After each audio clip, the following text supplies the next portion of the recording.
eluf ta' insara inġemgħu fi Pjazza San Pietru fil-Belt tal-Vatikan sabiex jagħtu l-aħħar tislima lill-Papa Franġisku sabiex jassistu jkunu parteċipi għal dan l-avveniment storiku. Żgħażagħ kbar minn kull nazzjon, minn kull etniċità inġabru hawnhekk propju quddiem il-Bażilika ta' San Pietru sabiex jagħtu l-aħħar tislima lil dan il-Papa tant maħbub minn bosta. Net News kien hawnhekk fosthom fil-Vatikan. Bosta kienu dawk li sa minn kmieni filgħodu mxew lejn Via della Konċiljazzjoni sabiex ikunu minn tal-ewwel fi Pjazza San Pietru bil-għan illi jagħtu l-aħħar tislima lil Papa Franġisku. Net News kien preżenti fil-Vatikan fejn iltaqa' ma' nies minn ta' kull età u nazzjon. Uħud jiddeskrivu tjubija tal-Papa. Gentile, amichevole e simpatico. Well, he was a very good pope. He was a pope of the people, and he stood up for human rights, and he was a tremendous influence on the youth of the world. Saint Angel. I think a lot of people would say that he's very heaven sent. And it's definitely seen a lot in the gathering here today and how many people are coming to appreciate this man for all that he's done. So I would say heaven sent. Era un uomo gentile, bravo. 200,000 they said. Yeah. Goes to show how many people respected him as a pope. So yeah, it's cool to see. Oħrajn konxi tal-fatt illi qed jgħixu l-istorja quddiem għajnejhom. Just being here and being part of this is seeing history. Being able to go home and say I saw history and always have it in my heart. Beh, comunque ci è dispiaciuto. Poi con il fatto che noi siamo comunque nel giubilo dei giovani, comunque è un po' una notizia un po' così. Preoccupazione magari anche. It's once in a lifetime experience, you know. Beh, è stata una notizia triste e mi dispiace anche per lui.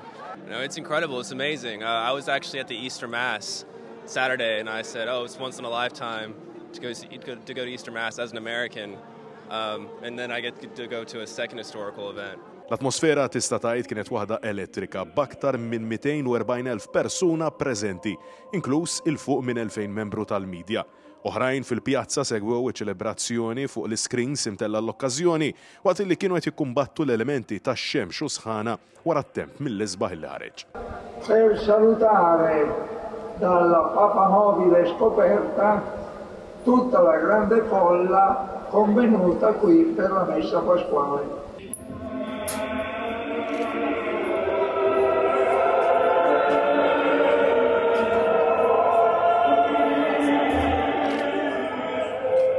Net News kellem ukoll ma' persuna illi propju kienet fi Pjazza San Pietru f'jum tal-għajt fl-aħħar darba illi Papa Franġisku ltaqa' mal-Pellegrini ftit tas-sigħat biss qabel mewtu u issa sittim wara kien propju qed jattendi għal funeral tiegħu fi kliemu stess shock. Out of curiosity, you said that you've been present for the Easter Mass. So you saw actually Pope Francis and then you're all of a sudden at his funeral in less than a week.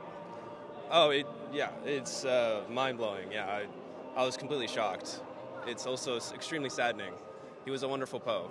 L-aktar illi spikkar f'dawn il-jiem kienet il-preżenza qawwija ta' eluf ta' żgħażagħ minn madwar id-dinja fejn min jisħaq dwar il-kuraġġ li wieħed qed jagħmel għaliex qed jara din il-parteċipazzjoni żagħżugħa kollha. I think it's a great awakening for the Catholic religion. I think that a lot of people are going to be going to church more often and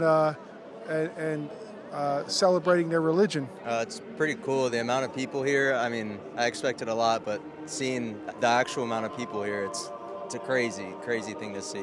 Net News iltaqa' propju wkoll ma' numru ta' studenti mill-Iskola ta' St. Joseph f'Raħal ġdid fejn tkellmu dwar l-esperjenza tagħhom kif ukoll dwar x'jaħsbu dwar Papa Franġisku. Kolkom hekk tgħiduli xi kelmek fuq Papa Franġisku. ħafna kien jgħin ħafna nies. Fit-tmiem iċ-ċeremonja, il-kap tal-Partit Nazzjonalista Bernard Grech saħaq illi l-eluf li nġabru fi Pjazza San Pietru u rew kemm dan il-Papa kien maħbub bajnejn id-dinja.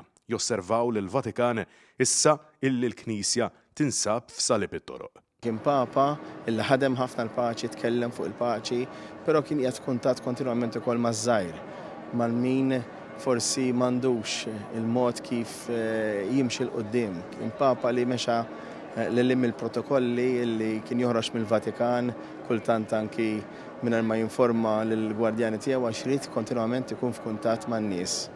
U dan għalhekk huwa jibqa' l-legat tiegħu, l-legat ta' Papa li kien jidher ċar kemm kien maħbub u kemm għadu maħbub meta tara l-preżenza ta' eluf kbar ta' pellegrini li ġew madwar id-dinja kollha. Ovvjament inkluż mexxejja tal-pajjiżi kollha illi ġew jagħtu rispett tagħhom lill-Papa sfortunatament fil-funeral tiegħu. Jibqa' l-fatt illi dan huwa mument issa ta' prova għall-Knisja Kattolika illi fil-ġimgħat li ġejjin tkun qed tagħżel is-suċċessur mhux biss tal-Papa Franġisku imma wkoll is-suċċessur ta' Pietru.